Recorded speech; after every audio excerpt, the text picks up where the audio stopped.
Indian contract act के दो important concept discuss करने वाले हैं।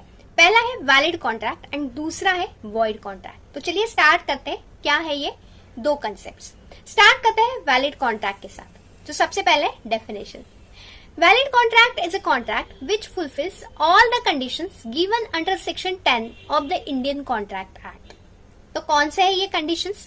पहला है प्रपोजल एंड एक्सेप्टेंस, दूसरा है कंसिडरेशन, तीसरा है फ्री कंसेंट, चौथा है कॉम्पिटेंट पार्टीज एंड फिफ्थ है लॉफुल ऑब्जेक्ट। ये सारे कंडीशंस कहाँ दिए हैं? Section 10 of the Indian contract act. और ये सारे कंडीशंस जहां फुलफिल होते हैं वो कॉन्ट्रैक्ट वैलिड कॉन्ट्रैक्ट कहा जाता है। वैलिड कॉन्ट्रैक्ट जो है वो लीगली एनफोर्सेबल बाय लॉ रहता है।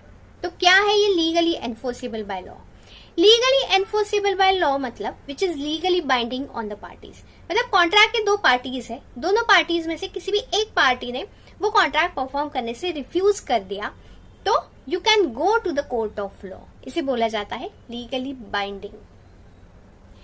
इसका एक सिंपल सा एग्जांपल देखते हैं। मान लीजिए कि मैं एक रेस्टोरेंट में गई, मैं वहां पर कॉफी ऑर्डर की।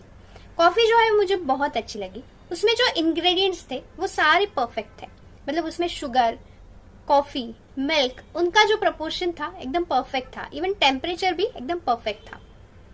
तो इसे हम लोग वैलिड कॉन्ट्रैक्ट कह सकते हैं, क्योंकि वहां पर सारे कंडीशंस फुलफिल किए हैं, इसलिए वो कॉफी कैसी है? परफेक्ट है। दूसरा इंपॉर्टेंट कंसेप्ट है वॉइड कॉन्ट्रैक्ट।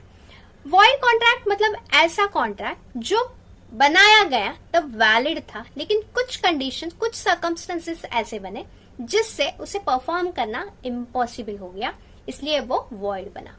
इसका एक सिंपल सा एग्जांपल देखते हैं।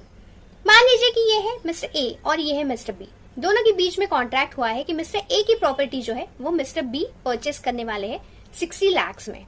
लेकिन उनकी जो प्रॉपर्टी है वहां आग लगी और उसकी वजह से वो प्रॉपर्टी डिस्ट्रॉय हो गई। अभी दोनों के बीच में जो कॉन्ट्रैक्ट था वो प्रॉपर्टी के लिए था। अभी प्रॉपर्टी तो बची नहीं, तो वो जो कॉन्ट्रैक्ट है वो कॉन्ट्रैक्ट परफॉर्म नहीं हो सकता, इसलिए उस कॉन्ट्रैक्ट को वॉइड कॉन्ट्रैक्ट कहा जाता है। और एक सिंपल सा एग्जांपल देखते हैं। मान लीजिए आप और आपका फ्रेंड, आपके बीच में एक कॉन्ट्रैक्ट हुआ है कि आपकी जो बुक है वो बुक आपका फ्रेंड परचेस करने वाला है, लेकिन वो जो बुक है वो फट गई या फिर मान लीजिए कि कहीं गुम हो गई, तो उस बुक के लिए जो कॉन्ट्रैक्ट था वो कॉन्ट्रैक्ट परफॉर्म करना आपके लिए इम्पॉसिबल हो गया। तो इसे बोलेंगे हम लोग वॉइड कॉन्ट्रैक्ट।